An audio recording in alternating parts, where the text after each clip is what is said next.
Brown Mogotsi shoulders stood tall when he first took the stand at the Madlanga Commission, where he used the world of intelligence to craft sensational claims, ranging from Lieutenant General Mkhwanazi and King MisuZulu allegedly being CIA agents, and attempted to flip the script by alleging bribery claims against top cop General Fannie Masemola. Cross-examination, however, would later creep up on his version and expose the self-admitted lies, as well as the flaws in his testimony that fell out of harmony with the hard evidence he was confronted with. I'm Kani Mapanga, and this is the Madlanga Wrap.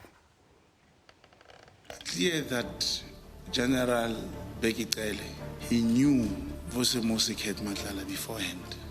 Lieutenant General Mkhwanazi could not and did not know that at all relevant times I was a contact agent acting on behalf of the state. You say, I obtained information from one of my sources that King MisuZulu and Lieutenant General Mkhwanazi were recruited by and actively worked for and with the American Central Intelligence Agency. This information is hearsay. Now, when news broke that the man who has been placed at the center of the alleged link between criminal syndicates and Police Minister Senzo Mchunu, who is on a leave of absence, would take the stand at the Madlanga Commission, many wondered what his defense would be before the probe into allegations of criminality, political interference and corruption in the criminal justice system. This is in light of the evidence of WhatsApp exchanges between Mogotsi and alleged cartel member Vusimuzi Kat Matlala, which left a lot of questions for Mogotsi to answer. However, instead of getting straight to the task, Mogotsi instead took the commission into a world of intelligence and made serious claims through the lens of his so-called operations as a contact agent. The first being the CIA's alleged recruitment on South Africa's soil. There is a mine in Richards Bay. But then the information as it came was that there was a suspicion then, a real suspicion, that Lieutenant General Mkhwanazi was recruited by the Central Intelligence Agency, the American one. And he actively worked for them. In your statement, I will read exactly what you say when you introduce this subject of recruitment. You say, I obtained information from one of my sources that King MisuZulu and Lieutenant General Mkhwanazi were recruited by and actively worked for and with the American Central Intelligence Agency, in brackets CIA. Relayed to us by you, this information is hearsay. And relayed to you by your source, it is hearsay. So it is hearsay upon hearsay or double hearsay. Do you agree? I do not agree, commissioners. In this world, the intelligence world, when there is a suspicion, you may presume, you can say yes, it's a hearsay, how a general person will think. But a contact agent, an underground operative, will have to investigate. In what was viewed as a quote-unquote misdirection tactic, Brown Mogotsi also made the claim that alleged cartel member Vusimuzi Kat Matlala had allegedly made a bribe to, among others, top cop General Fannie Masemola. This is despite the bulk of the evidence showing through audio recordings and WhatsApp exchanges that Matlala made several payments to or for Mogotsi at the latter's request. The meeting was very important because, commissioners, it is Matlala who told me that these people are very ungrateful. He further spoke about General Bekitele and General Masemola, saying that, these people expect me, like Masemola, expect 25 million rand from me, and I have already given him 5 million rand. He also spoke about Bekitele, that he has given him 2 million rand, and he wanted 10 million, which means the 8 million rand was outstanding. In addition, Mogotsi doesn't dispute the evidence that shows that Matlala made several payments, whether it be for accommodation, flights, and entertainment for January 8th, or payments for regions. Mogotsi, who could not explain why the so-called investigation into Madlanga included these payments, denies that it was for an alleged benefit that allegedly extended to the police minister Senzo. Mogotsi relied on the fact that Madlanga never got a chance to meet Mkhwanazi. One of the instructions from the handler was that both the handler and the handlers, Ket Madlanga must never meet with Senzo. My responsibility would rather be to manage him or to say things that I know would never materialize. But it was a clear instruction that they should never meet. And indeed, they never met. And did you know why there was that instruction? Yes, remember the intention on this company was to investigate the director who comes from being a John Wick, who's now Ket Madlanga. There was no way you could bring that person closer to the minister.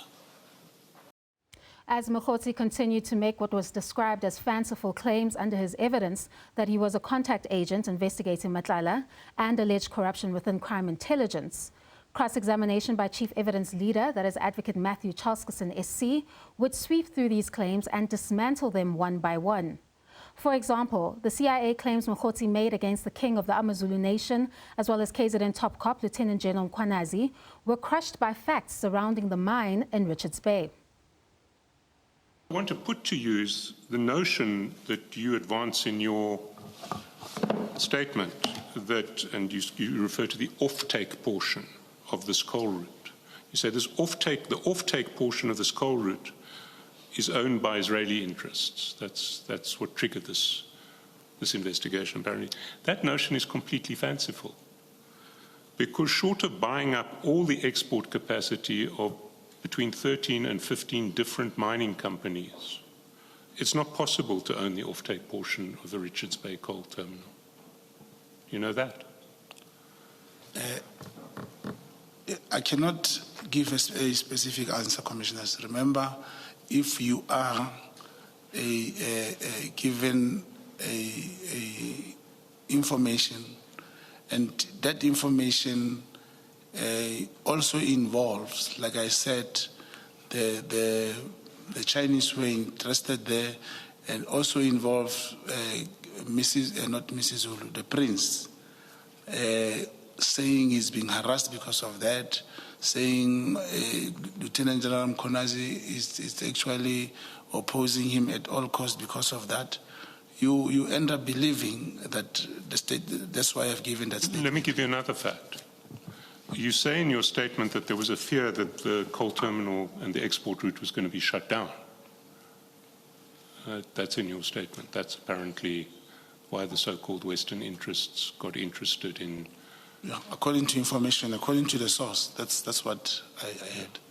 That's what. But what I want to put to you is that there's never been any suggestion from government that the Richards Bay coal terminal is going to be shut down, and that, on the contrary, in the period you speak of, government's been investing hundreds of millions of rands in improving the rail link to Richards Bay. Yeah, Commissioners, the information was, there was a feeling from the West End that since South Africa took Israel to court, to the International Criminal Court, that may be halted. That's how I have phrased it. Let me take it further. Do you know that since 2023, when you say this investigation started, the output of the Richards Bay coal terminal has been increasing steadily? That may be, yeah, it's possible. I'm not conversant with that. I was sticking to my investigation, Commissioners. You see, what I want to put to you is that if you or your handler were genuinely investigating a CIA plot through General Mkhwanazi to protect Israeli interests in the whole of the export, the offtake from the Richards Bay coal terminal, you'd have been able to discover the facts that I've just given you in 5 minutes on the internet. So you really wouldn't have come up with a story which is self-evidently absurd. Mogotzi's bribery claims against top cop General Fannie Masemola and former minister Begicele could also not be sustained in the face of hard evidence which places Mogotsi as the alleged beneficiary of Matlala's quote-unquote generosity. In fact, Mogotsi was called out for launching these claims before the probe, seemingly in a bid to divert the commission from the core evidence before it that points to Mogotsi as the alleged middleman, allegedly, between Minister Mkhwanazi and alleged criminal syndicates. I also want to put to you that your allegations of Mr. Matlala paying bribes to General Masemola and General Mkhwanazi are also another misdirection tactic. And let me say why. We've been through Mr. Matlala's cell phone, and he is hardly discreet about his improper relationships with senior SABC members in his WhatsApp communications. Can I give you an example? Please. You want to go to page 107 of the annexure.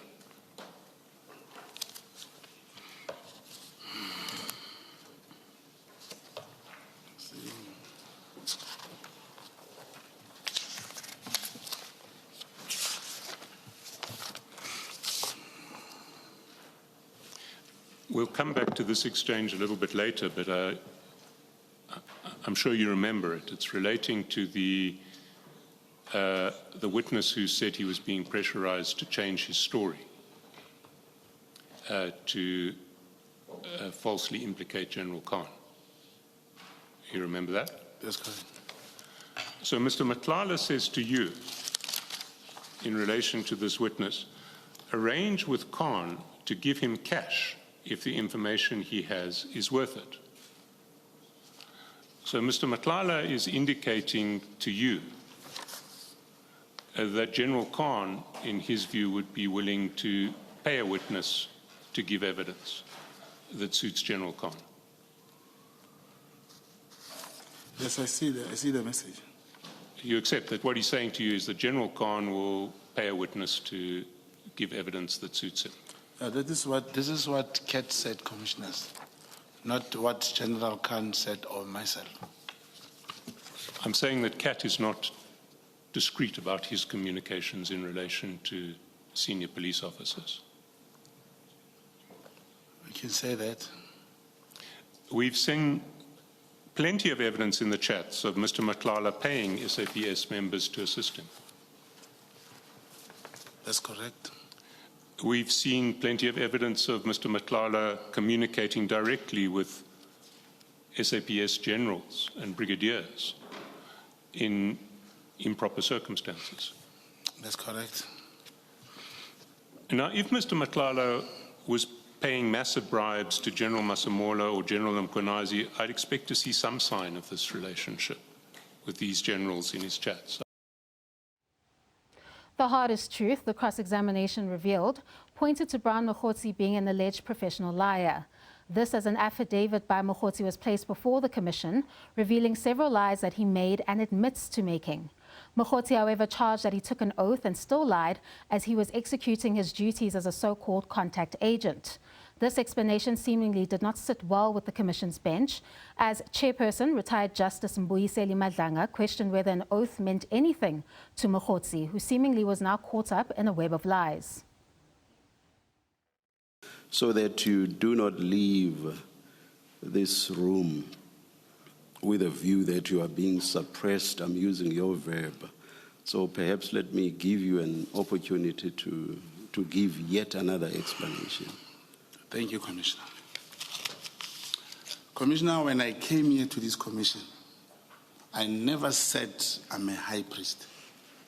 I said I'm a state agent, and I have an instrument called the legend building, which allows me, in circumstances in executing my duties, to use what you call a false life. It's part of what I do. And the reason I requested to speak, Commissioner, it is because even the evidence leader, I was checking how it's like he's a prosecutor. He's not playing the role of evidence leader. Because I said, I am an agent, In circumstances when in executing my duties, I have to lie. Now he come to the people, to the public and say, I'm a professional liar, knowing that I told him, if I execute my duties, I do give a certain impression to reach or to get to the bottom of what the mission wants. Because even Madam Commissioner yesterday, she said, I'm bringing allegations, I'm talking about people, allegations that I make, I cannot provide proof. That is my job, commissioners. An agent is not a policeman who will obtain statements that can be presented here. I give intelligence information which must be converted into evidence which the commission wants. And how will that be converted, information be converted? It's when I bring people again who will corroborate what I'm saying to become the evidence that the commission wants. Example about yesterday, she said, are you accusing Brigadier Sebola? And I said, no. But I was going to say the handler is Colonel Koza, is working with Brigadier Johnson, and after the murder of that particular informant, Colonel Singh investigated the case. What does that mean?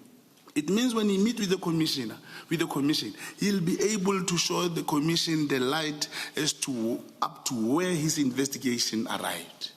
But the moment you say, you cannot say that, I'm not a policeman. I cannot even analyze what you call intelligence information. And I'm bringing raw information, but I'm not saying I cannot support or I cannot get anyone to come and corroborate. And last thing that I'm trying to say about Senior Counsel Charleson.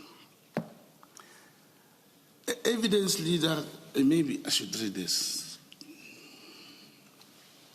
Please, Commissioner.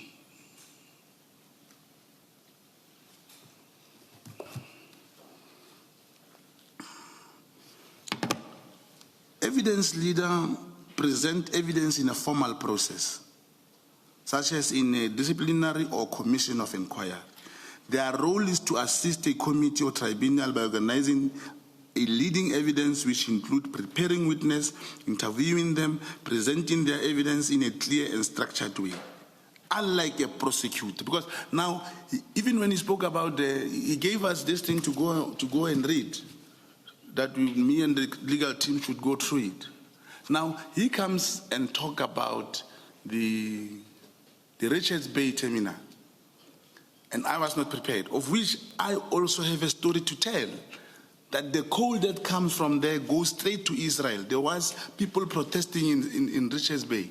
Mr. Mogotsi, can you please try to confine yourself to the question of the oath and giving an explanation? Now you appear to be attacking the role of the evidence leader. I'm not quite sure how that relates to how you value or do not value an oath, and why, as you admit, you told a lie in your affidavit, which is annexed here as Exhibit CJC 44.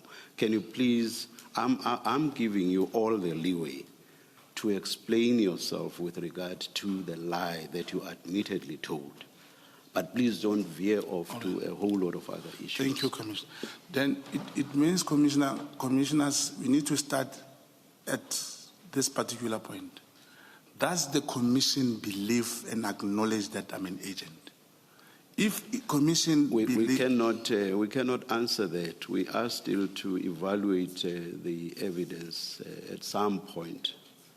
So we cannot say, yes, we believe you, Mr. Mogotsi. We cannot do that, not now. Okay. The answer, Commissioner, to the question, because the commission has not yet arrived at the conclusion if I'm an agent. Commissioners, yes, I lied in executing my duties. My conscience, when signing this affidavit, I took an oath. in front of that particular police officer, that commissioner of oath, knowing that it's a lie, in executing my duties. That's correct, Commissioner.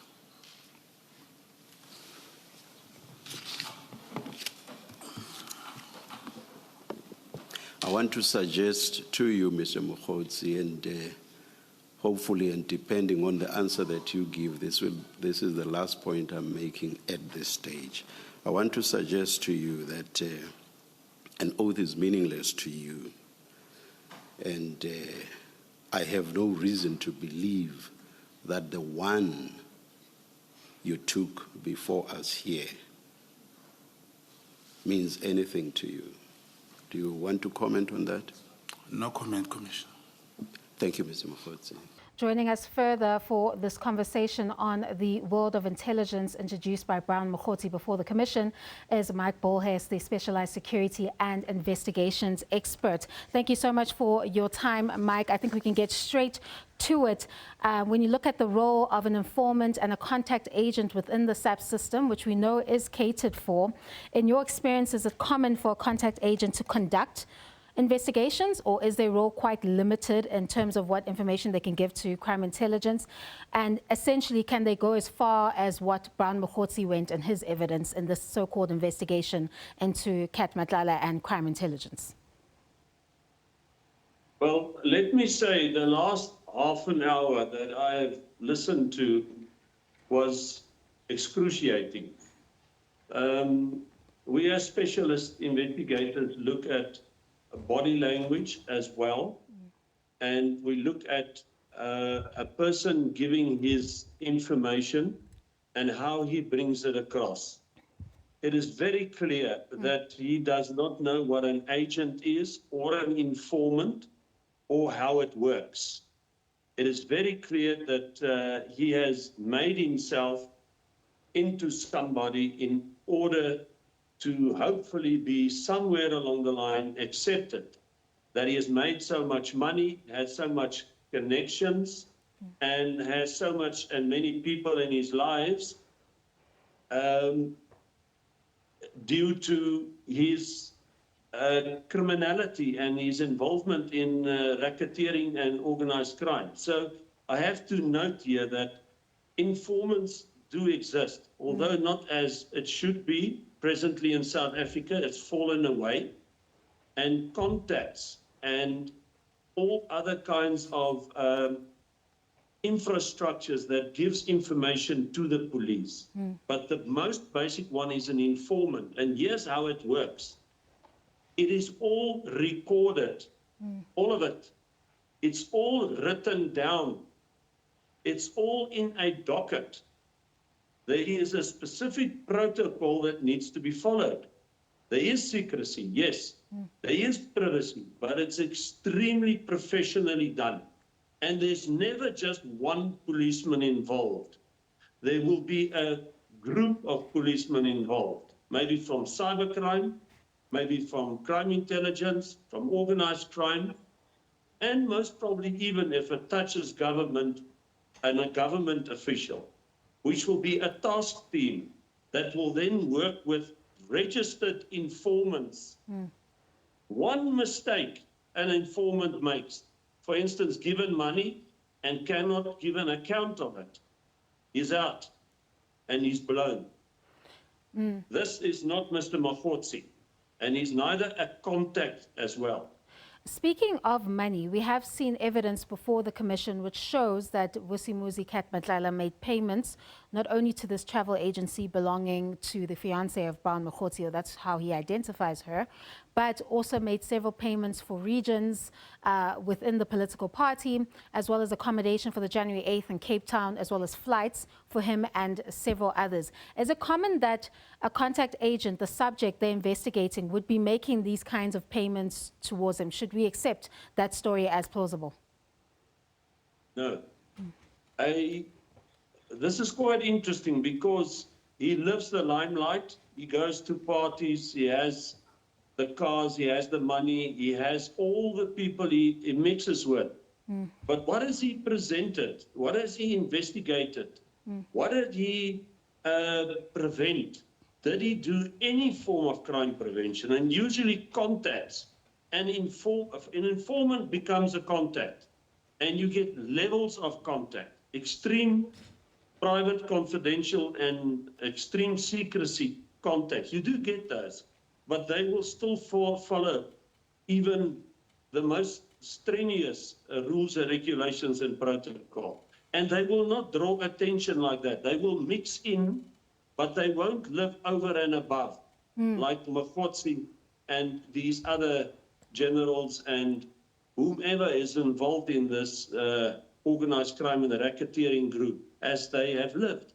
They have pocketed money and made money out and off this in order to try and justify that they were busy with some kind of an investigation or setup or contact or information infrastructure, which is totally, absolutely not true. Because information works immediately. An informant comes and he says, there is drugs. The police goes, they go and they do the raid. Done, dusted. The informant gets paid. That's how it works.